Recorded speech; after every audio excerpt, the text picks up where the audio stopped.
I'm the costume designer for Cabaret, and I've worked in the costume shop since freshman year. I'm a theater studio art double major with a concentration in costume design. I started doing costume design for International Thespian Society in middle school, and I absolutely fell in love with it, and I have pursued it as a passion.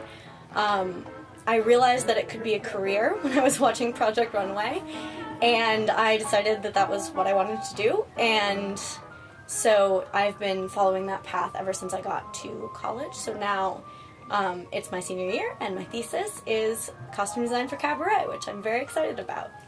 I love the sort of ridiculousness of it, and the fact that you have this really great contrast between the harshness of the real world and this distraction of the show, and you get to kind of be silly and have fun and also be serious at the same time.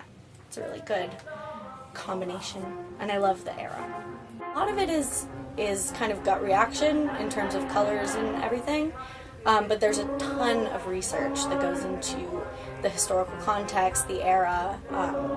Over the summer when I was doing my research, I read, I think, 16 or 17 books about the era in the Weimar Republic, and then just like Sears catalogs from the time and various other things that kind of get you into the feeling of the era and the shape of everything and that sort of deal.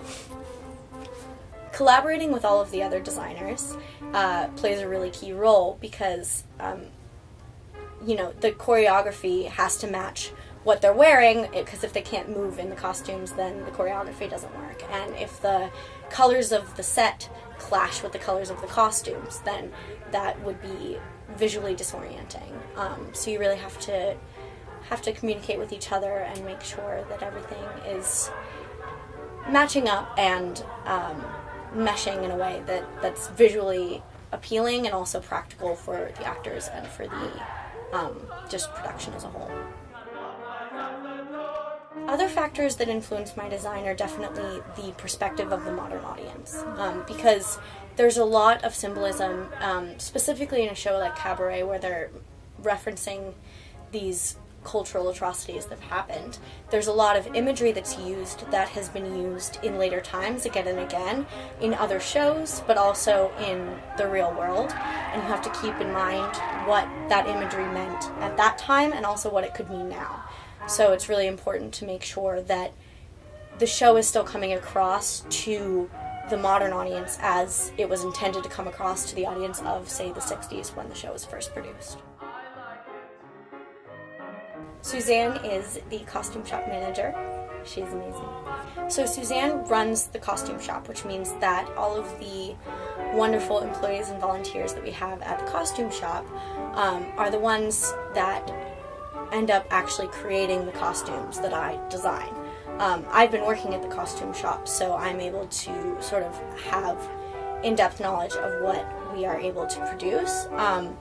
But Suzanne is the person that's sort of like the liaison between the design and the final product. A lot of the process of costume design involves using what we already have and using what we can find. It would be absolutely ridiculous for me to ask the costume shop to build an entire show. There are things that just make more sense to buy, like men's suits and overcoats and Nazi uniforms.